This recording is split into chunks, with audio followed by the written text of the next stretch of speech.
Amigos, amigas, vamos a este diálogo nocturno y sin censura con un hombre al que respetamos, admiramos y un hombre que ayer por la mañana exhibió a la gran carta de la oposición, ahora que Lili Téllez anda llorando por la traición, que la traicionaron para elegir a Xóchitl Gálvez, en momentos en que, ya fuera de pitorreo, llora Santiago Krill, le gana el sentimiento, seguramente pensando en que va contracorriente al interior de la misma oposición. Hay que, de hecho, retomar cómo Epigmenio Ibarra deja sin respuestas, deja sin congruencia a Xóchitl Gálvez en el programa de Ciro Gómez Leiva. Recuerde que todos los miércoles, si no le estoy haciendo publicidad al programa de Ciro, pero hay que reconocer la batalla que está dando en el ring de esos que no necesariamente comulgan con la 4T, el querido Epigmenio Ibarra.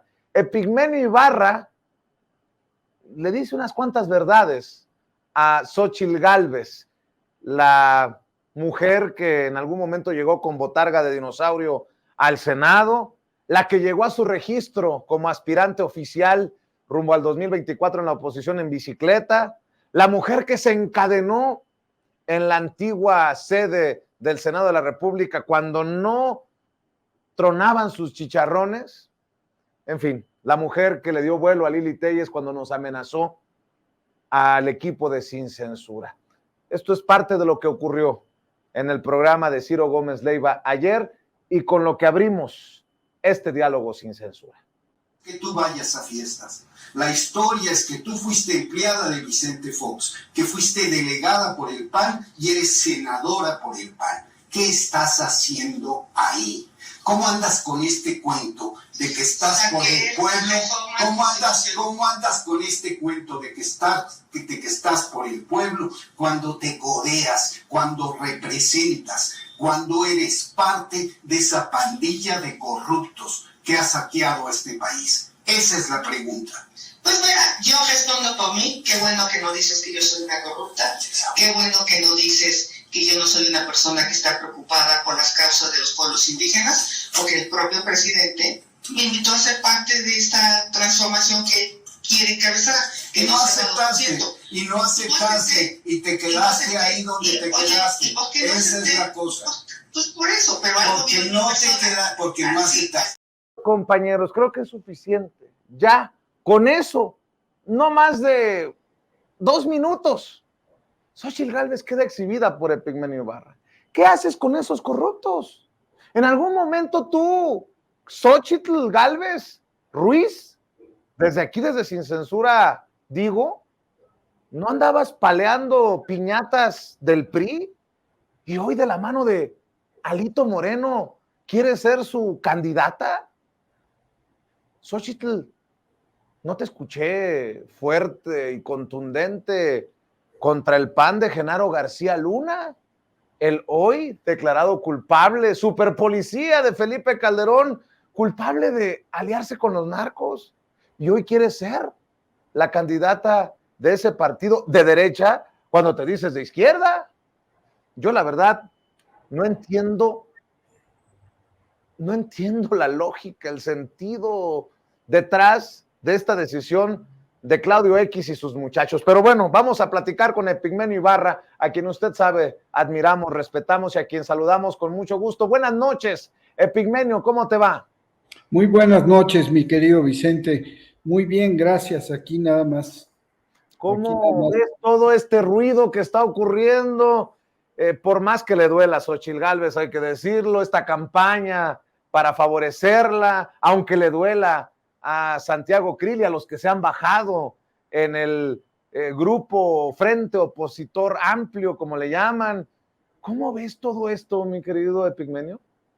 Tendría que entrar diciendo que no estoy de acuerdo contigo, en el sentido que yo no exhibí a Xóchitl Gálvez.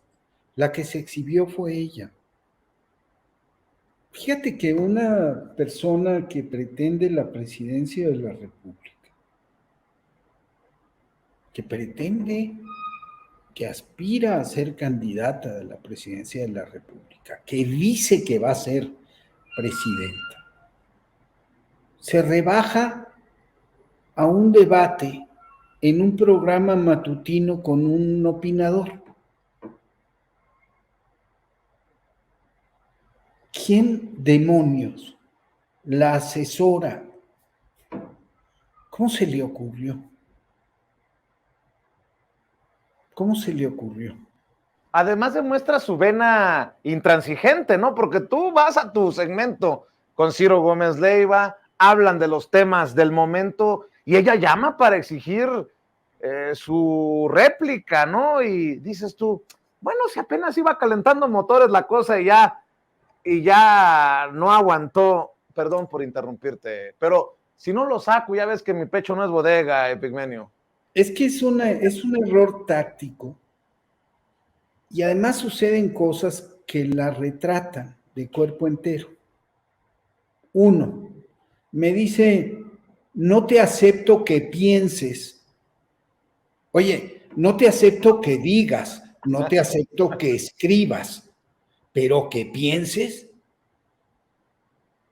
Ahora resulta que la señora es censora mental que va a definir qué pienso.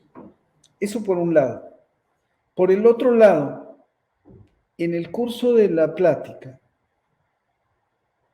repite, y se lo dije 4 veces, la misma retahíla de mentiras con las que la oposición se ha manejado. Y, por último, está hablando con alguien en un espacio periodístico que le hace al menos 5 veces la misma pregunta y no la responde. A lo que atina a decir, yo por esos señores no respondo. Entonces, ¿por qué estás con ellos? Y se la repito, y se la repito, y se la repito. Yo no tuve, la verdad no tenía la intención de exhibirla. Me calenté porque eso sí calienta, porque dijo 2 mentiras flagrantes relacionadas conmigo. Dijo que yo tenía contratos con el gobierno federal, lo que es mentira.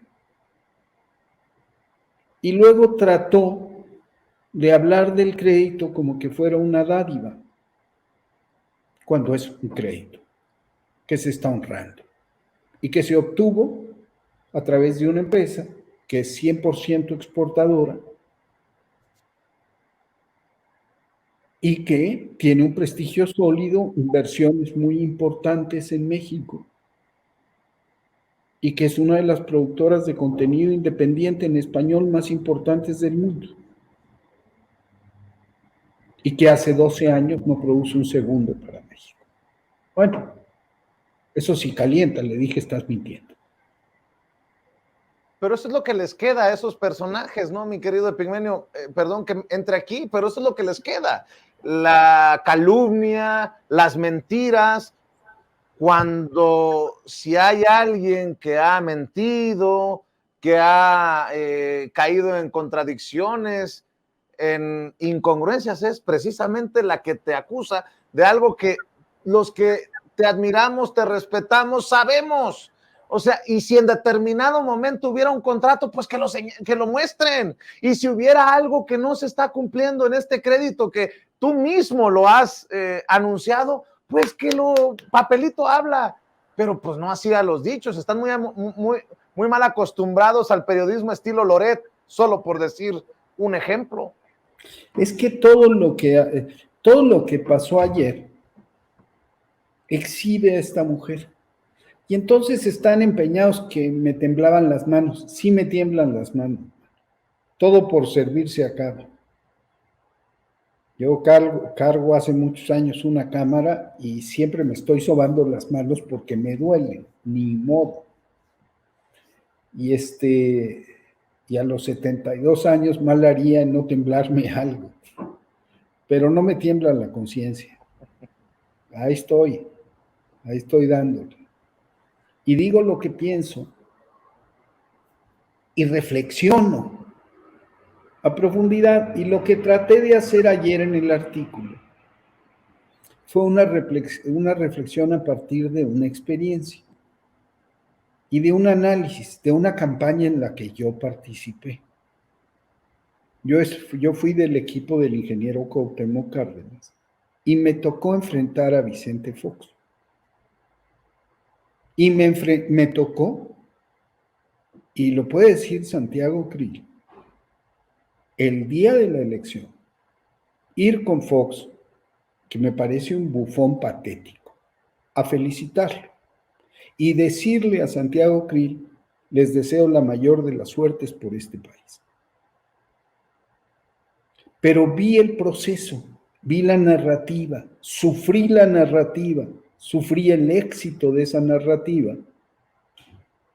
Y entonces comparo esa narrativa, la que sustentó el éxito de Fox, con la que se está urdiendo para soportar un probable éxito de Xochitl. Bueno, no probable, improbable éxito de Xochitl. Pero me refiero a lo que nos decían los viejos ejecutivos de televisión. Nos decían, cuenta historias simples para que la gente pueda entenderlas, para que se enganche. La historia de Fox, del ranchero mal hablado, ocurrente, bigotón, campechano, era una historia simple. Una historia simple. La historia de la mujer indígena, trabajadora, que sale adelante, que además es de izquierda, que militó con Rosario Robles en la Liga Obrera Marxista, que anda en bicicleta, es también simple. Y los dos son falsos. Fox era un gerente de Coca-Cola que se disfrazó de ranchero. Y sí, en efecto, tenía intereses en el campo y fue rescatado por el Fobaproa. Xochitl, y basta ver la videocolumna de Fabricio Mejía, era una privilegiada en su pueblo. Ella misma tiene el pudor tardío de reconocer que ella decidió ser indígena. Uno no decide ser lo que es. Entonces es una impostura sobre otra impostura. Dice que no votó contra los programas sociales y probablemente no levantó la mano contra los programas sociales, pero se ha expresado, entre otras muchas veces, en la Feria del Libro de Guadalajara contra los programas sociales. Ayer mismo les referí un video que estábamos viendo ahí en el estudio, donde dice que está contra la óptica asistencial. La derecha califica de dádivas, de programas clientelares, de asuntos asistenciales, de limosnas, esto que son medidas de justicia social impostergables. Logros de la 4T. Y son acciones de justicia social. El país era una olla de presión. La desigualdad era profundísima. Esto liberó presiones. Hasta en defensa propia debían estar a favor de los programas sociales, por dos razones. Una de las que habló hoy en la mañana el presidente, porque dinamiza ese dinerito, el mercado interno, y por tanto produce bienestar para los comerciantes, para los industriales, para los banqueros. Y por el otro, porque lo salva, porque hay paz social en el país, Claro. porque no están las masas en las calles como en Francia o como estuvieron en Colombia muchos meses. Entonces, la justicia social, ella la rebaja con el mismo argumento pueril de no hay que ayudar al pobre, hay que enseñarlo a pescar. Eso es de charlatanes, de libros de autoayuda. Y en general, todo lo que esgrime es de libros de autoayuda. Entonces, yo hacía un análisis en mi artículo, que ahí les pido que lean porque lo están frenando, con esta bola de insultos se me han echado encima. Bueno, no es novedad, pero ahora con virulencia especial.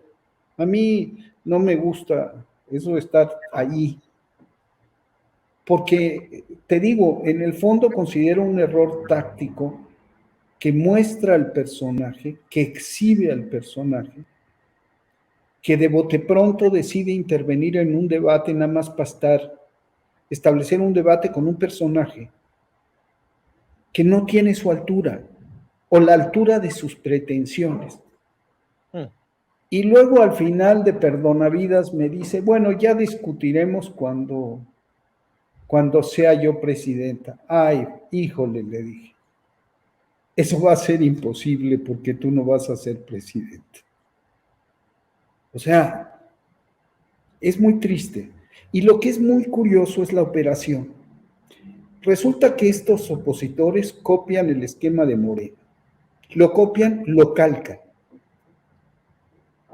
El procedimiento ciudadano de consulta, tal. Forman un comité ciudadano que les renuncia al otro día. Y luego hacen una operación desde el poder de lanzamiento de la candidata que va a arrasar. Claro. Entonces Santiago Krill llora. Y como dice López Obrador, yo no te hice llorar. Te hizo llorar Claudio X González. O sea, estamos ante un espectáculo muy patético. Por eso perdón, Epigmenio, por eso no me sorprendió que te escupiera veneno en redes Vicente Fox, ¿no? Además, con sus horrores de ortografía, escribiendo todo en mayúsculas. Epigmenio, eres un bandido acusando en falso. Yo ni soy, ni he sido, ni seré corrupto. Todos los corruptos que conozco y conocí están contigo en Morena junto con la familia presidencial de López. A Xóchitl no me la toques ni con el pétalo de una rosa. Tus manos están llenas de suciedad. Bueno, yo tengo un archivo ahí de los contratos por la renovación de las cabañas en Los Pinos con Fox y Martita Sagún, que apuntan a corrupción, solo por decir que yo tengo otros datos. Pero Epigmenio, bien lo has llamado bufón, pero en esta campaña, pues están expresidentes, están periodistas como Leo Zuckerman, que habla de recorridos pues sin chiste de los aspirantes a la coordinación de la defensa de la Cuarta Transformación de Morena, PT y Verde, pero ensalza a alguien que te confronta en un programa como el de Ciro Gómez Leiva y se refiere a eso particularmente. Dices tú, bueno, lo que no suena honesto suena metálico, ¿o cómo va la cosa? Pues sí, lo que pasa es que están muy desesperados y recurren a esta cosa de decir, ay, tienen miedo, ay, están temblando. Vaya, hasta gente muy respetable, a la que respeto mucho, como Jorge Cepeda, se equivoca. ¿Por qué el presidente menciona a Xóchitl? Por exhibirla, por exhibir su incongruencia. Y no registran qué está sucediendo con los aspirantes a coordinar el movimiento de la transformación. Hace 4 semanas, en un Consejo Nacional de Morena, yo tuve el privilegio de estar ahí, se presentó un documento al que no le falta ni una coma, ni le sobra un punto. Perfecto, completo. Un documento de peso, de un peso histórico. Hazte la cuenta, el Plan de San Luis. Lo elaboró el presidente de la República. Fue leído en el Consejo por Alfonso Durazo. Una vez. Aprobado por aclamación por los 300 consejeros y los 6 aspirantes. Después fue vuelto a leer para dar registro y luego fue leído ante la prensa y luego fue firmado por todos los aspirantes que asumieron compromisos efectivos. El primero de ellos, no debatir entre ellos, para que no pase esto de ayer. El debate es siempre un espectáculo. 2, no acudir a medios que están contra la transformación. Entonces les parece aburrido porque no les van y le tocan la puerta a los mismos de siempre, porque no van y se exhiben, porque ninguna, ni ella ni ellos van a sentarse con López Dóriga para que López Dóriga les quiera sacar la sopa y enfrentarlos. Están con la gente, privilegiando el contacto, escuchando y hablando con la gente y recorriendo el país. Ya llevan 3 semanas. ¿Qué está pasando? Hay una agitación. Y al mismo tiempo se forma la comisión especial para la redacción del proyecto de nación. Ellos se lo entregan a Gurría, al ángel de la dependencia. Aquí es un grupo de compañeros que son referentes. Yo me colé, la verdad. Pero ahí hay intelectuales de una talla y militantes con una historia de lucha y una visión del país.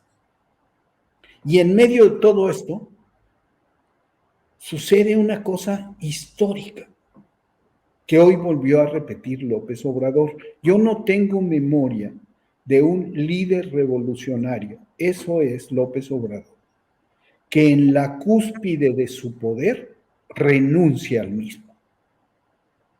Porque resulta que el discurso del sábado pasado, ante 250,000 personas, fue el último discurso que en esa plaza que ha llenado tantas veces va a pronunciar López Obrador como líder del movimiento de transformación.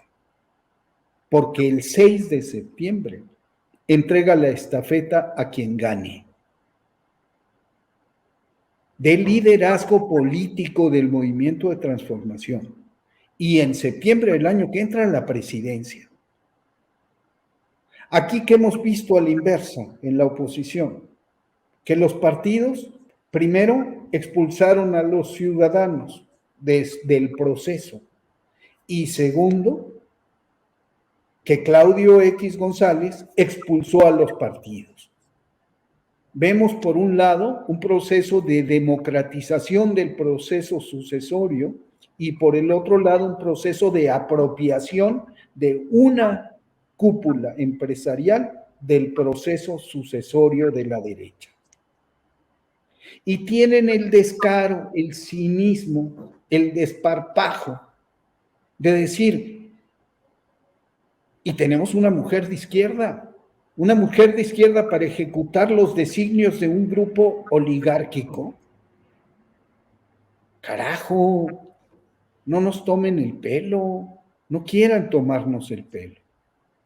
Yo digo en mi artículo que los intelectuales así de postín, que son los encargados de hacer la coartada intelectual de Claudio X González, por más títulos universitarios que tengan, piensan que el agua que corre bajo el puente, que el agua de río que corre bajo un puente es la misma, y creen que pueden repetir la historia del 2000. Otro Fox, otro bufón, otro impostor, otro traidor como él. No, ya no. Y parten de un principio, el principio que yo explicaba al inicio, que contaba al principio de mi columna, cuando nos decían los ejecutivos, bajen al pueblo. No, al pueblo no se baja, hacia el pueblo se sube. No son historias simples las que funcionan. Quizá en el 2000 porque primero había muchos incautos y muchos muy bien intencionados que con tal de sacarse al PRI de encima estaban dispuestos a votar por el PAN y por este ranchero. Hoy ya sabemos lo que López Obrador ha repetido hasta el cansancio. PAN y PRI son lo mismo. Ya lo sabe la gente. Entonces, ¿a quién van a engañar? Pues a un grupo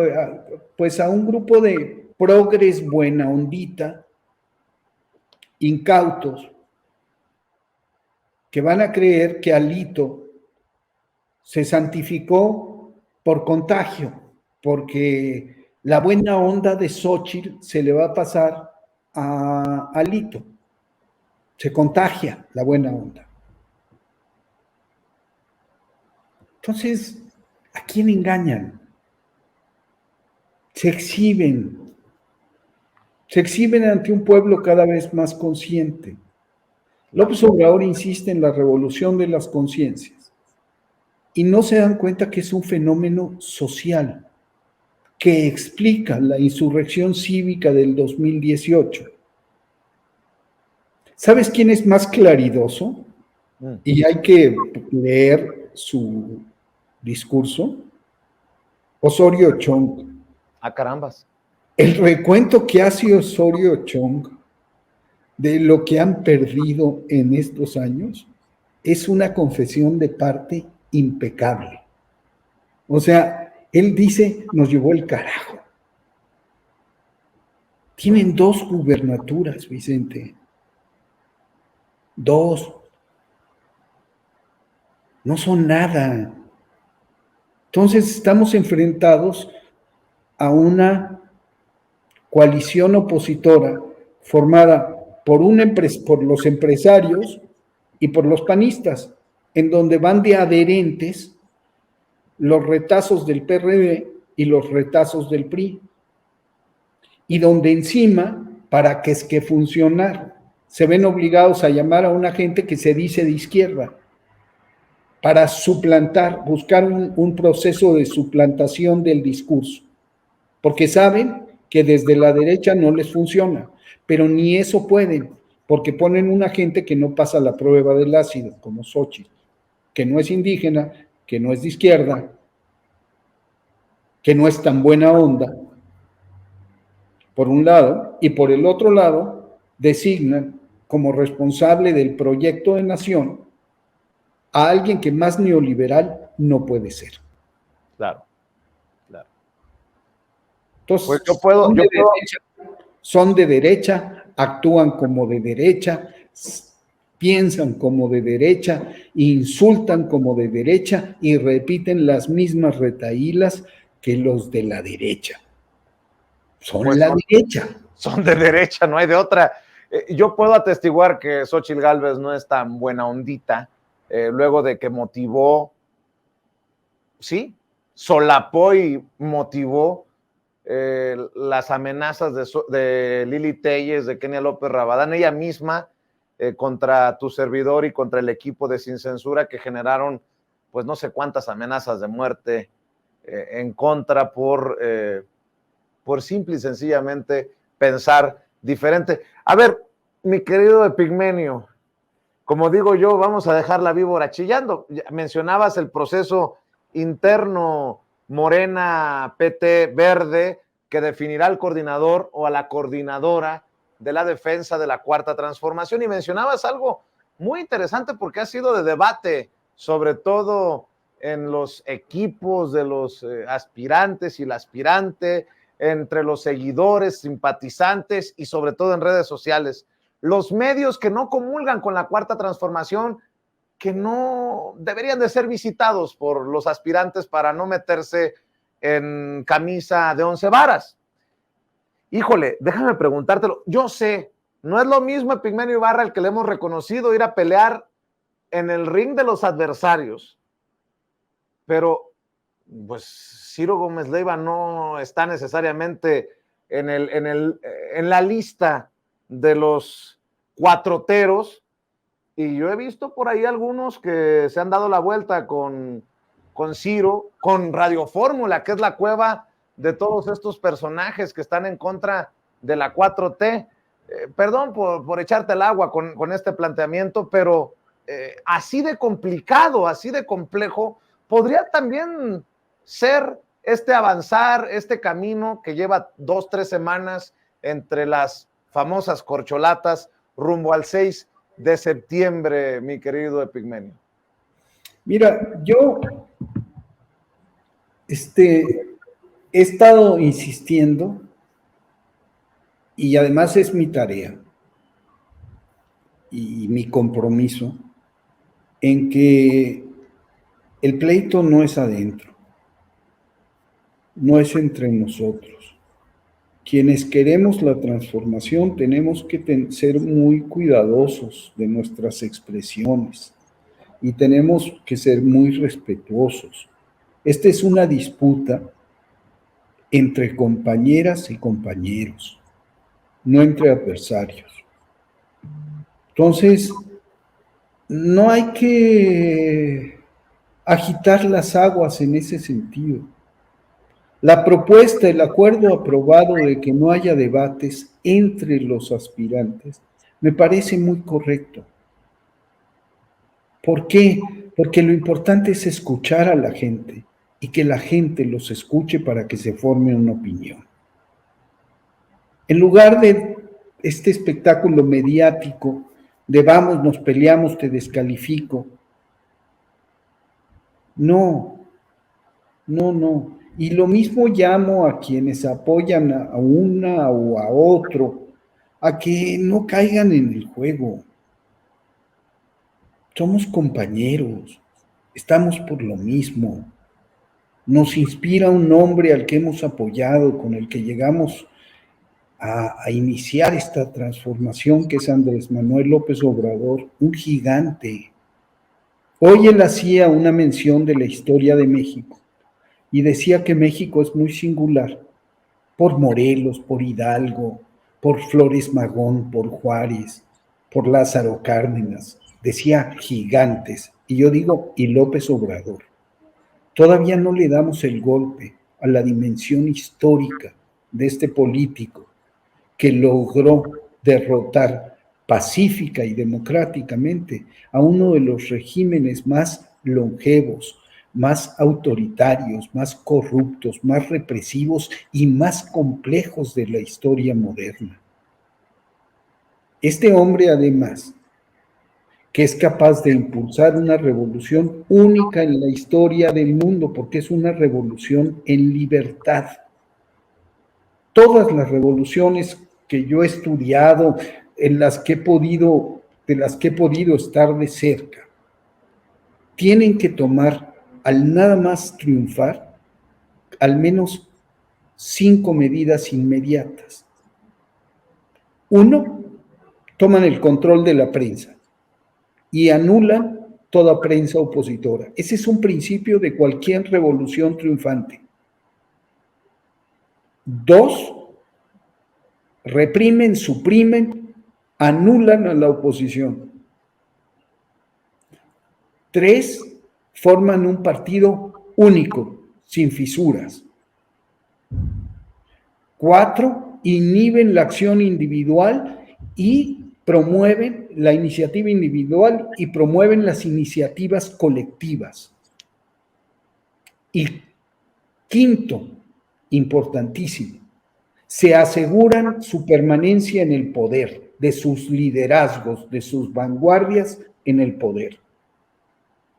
¿Qué ha hecho López Obrador? 1, la prensa tiene hoy más libertad que nunca. 2, la oposición hace lo que se le da la gana, incluso copiar los métodos de selección de sus candidatos del propio movimiento de izquierda.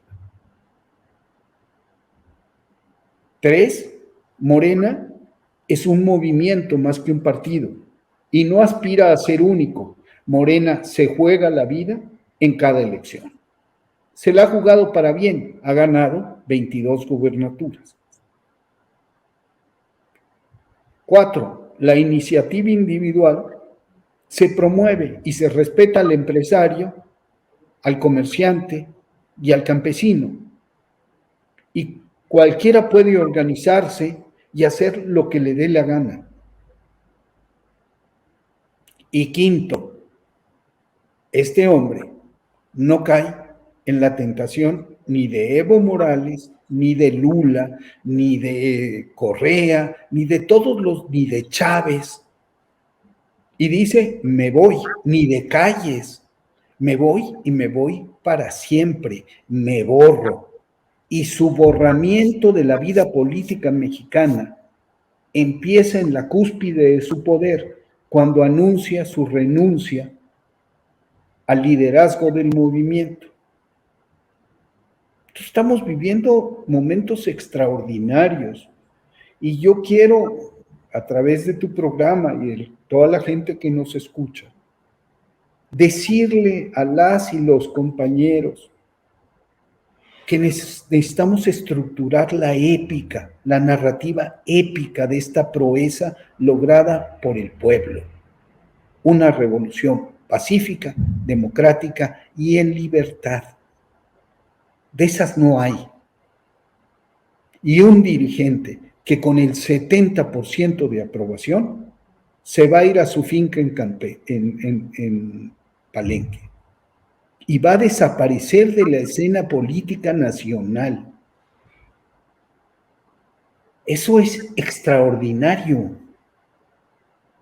Extraordinario. Habla de un valor de este pueblo, de este país, de la cosa que hace único, inédito a este movimiento, que no se enfrentó a otro gobierno, no, se tumbó a uno de los regímenes más perversos de la historia moderna y más longevos.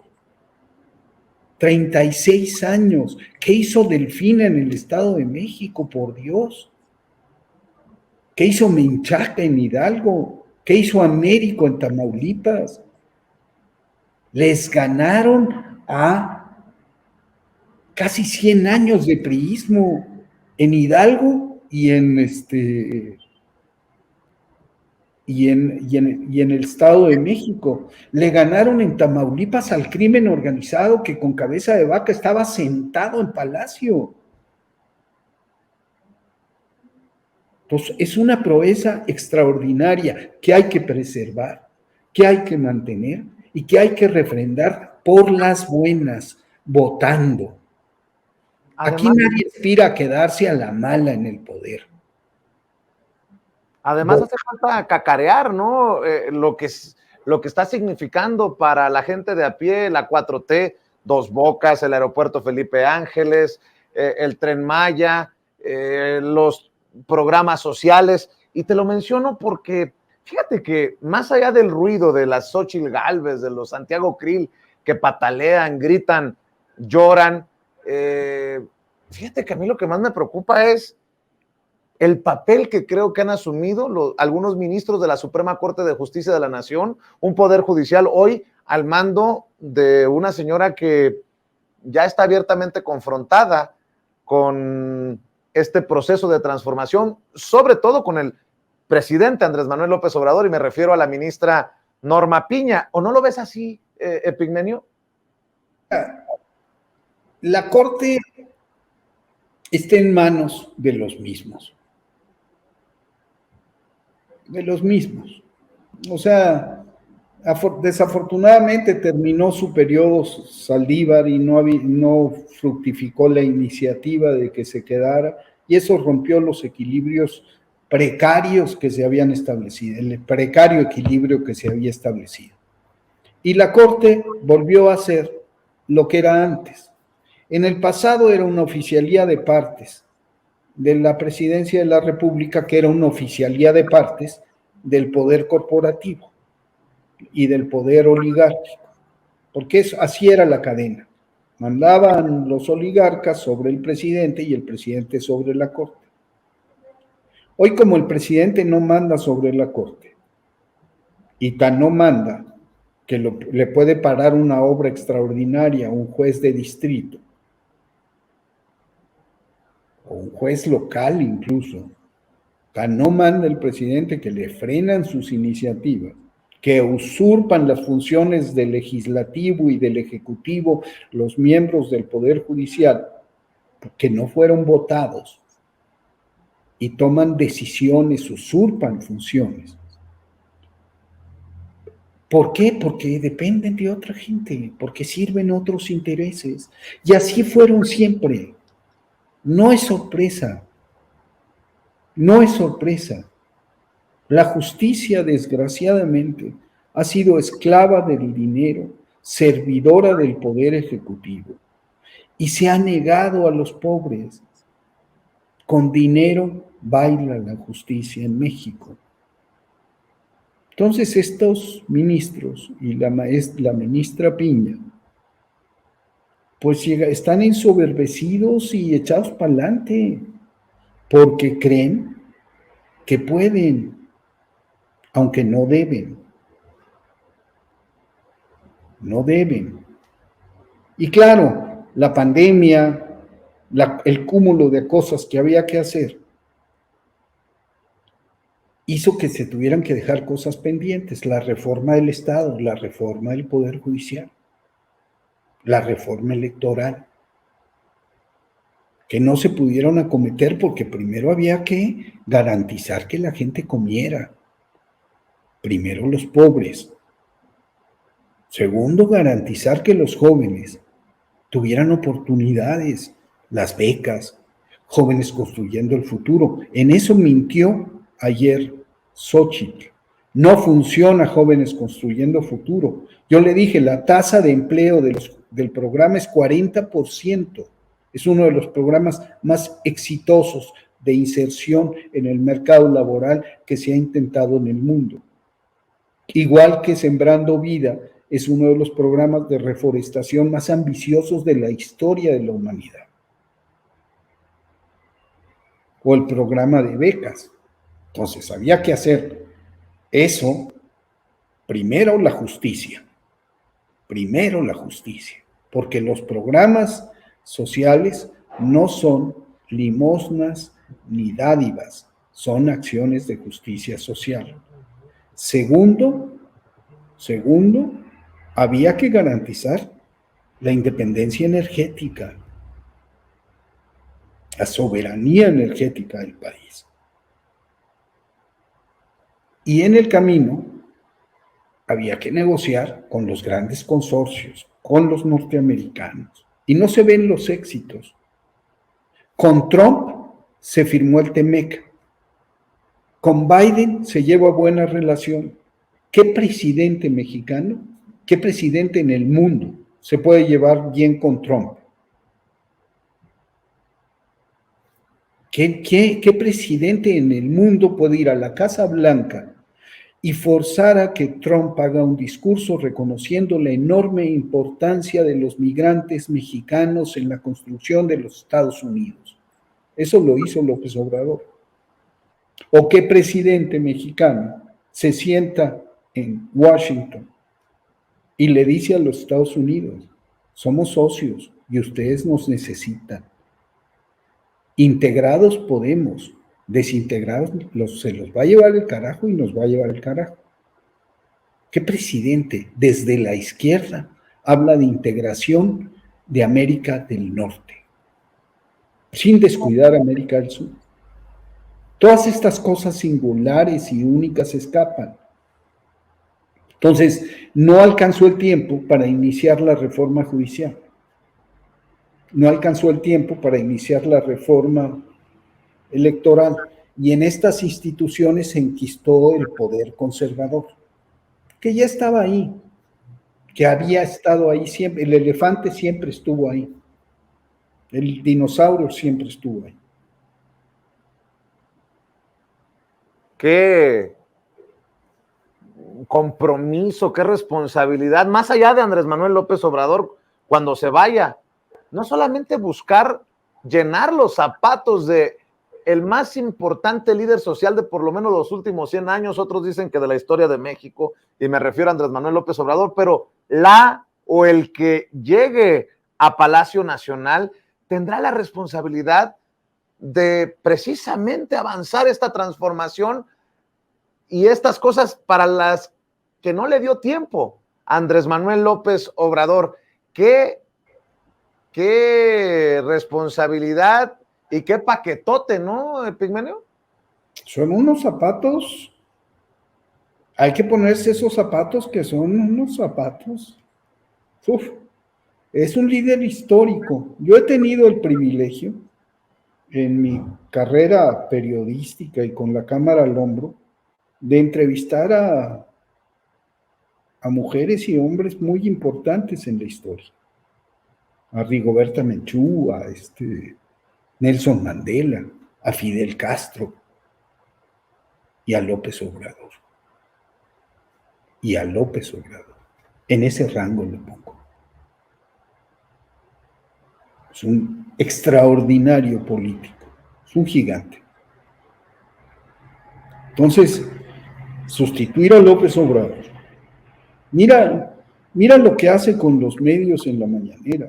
Yo el otro día hacía recomendaciones a los candidatos y les decía a la candidata y a los candidatos, la mañanera no es opcional, la mañanera no es un capricho, no es un estilo, un modo. La mañanera es una obligación, es una forma de ejercer el poder.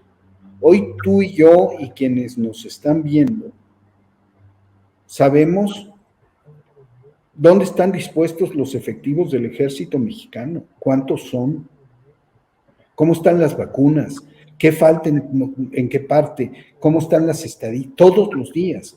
Y si alguien pregunta en la mañana, le tienen que decir, mañana le digo a fulano que venga y lo invito a usted que dentro de 15 días esté aquí. Entonces eso es un ejercicio de democracia participativa, de transparencia.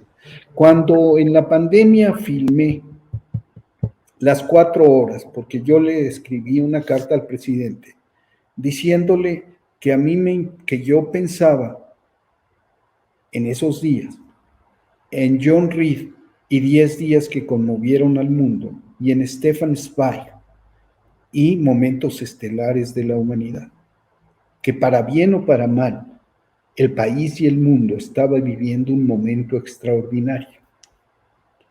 Y yo quería saber qué pasaba por la mente de este hombre que se alimentaba de multitudes, que se veía obligado a estar en palacio. Entonces me dijo, vente. Y la primera cosa, le hice una primera entrevista y él mismo me habló por teléfono y me dijo, oye, ¿cuándo sales al aire? Pues no sé, acabo de terminar la entrevista, voy a montar. No, hay que salir ya. Y le dije, híjole, pues entonces para salir ya me hace falta material, me sobra material, pero me falta. Y entonces me dijo, hagamos una serie de 4 episodios.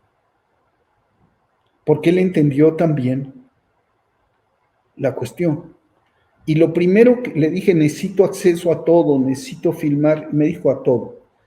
Y llegué a un gabinete de crisis, a uno de los primeros gabinetes de crisis donde se estaba discutiendo la integración de los equipos de emergencia, estaba todo el gabinete.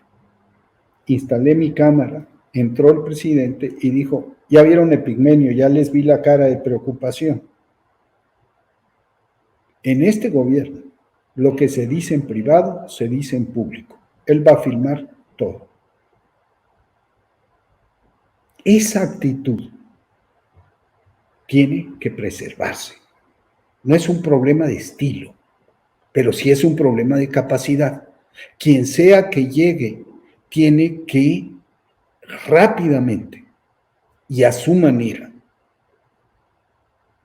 tener esa capacidad de exponer los problemas de la nación ante el pueblo todo el tiempo.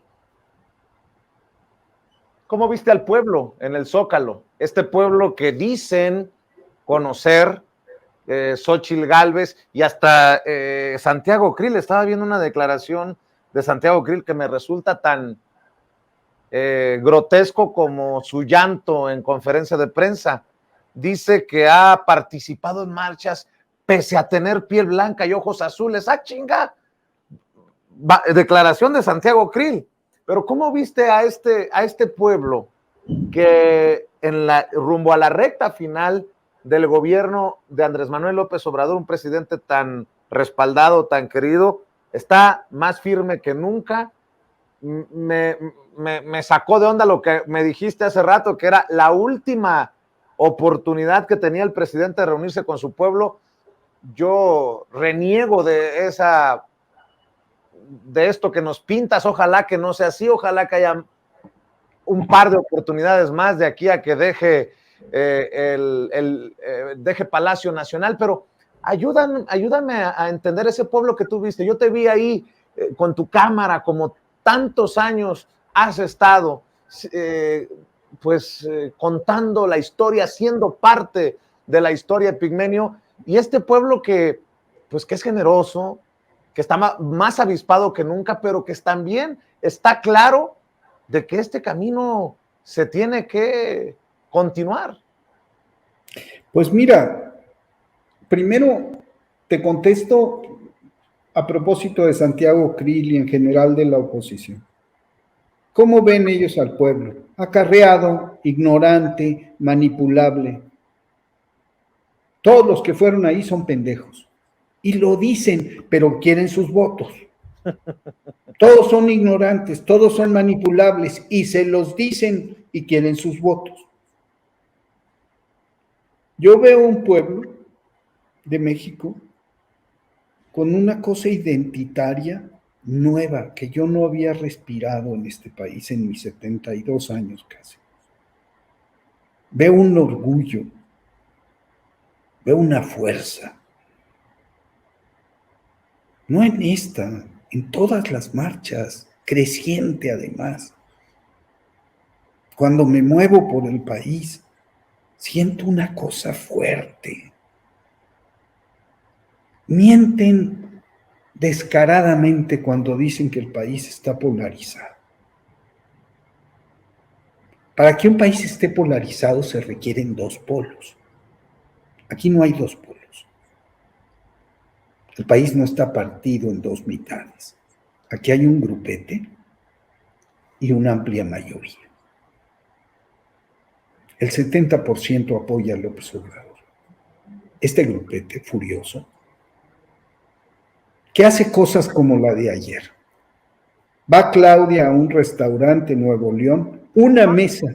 Un tipo le dice, y además lo toman como una expresión genuina del pueblo. Un tipo le dice, tú y el Cacas están destruyendo a México. Fíjate la procacidad. Uh-huh. Y Claudia se le queda mirando y dice, sí, y se va. Y lo explotan en la red, repudian a Claudia. Lo tratan como héroe. Tratan como héroe a un majadero. ¿Sabes que detrás de los insultos, que mi cuenta está repleta de esos insultos, hay un propósito diseñado por semiólogos, psicólogos y fascistas? Los insultos de la derecha hacia nosotros tienen un propósito: deshumanizarnos. Por eso a mí me dicen cerdo, rata, siempre un animal.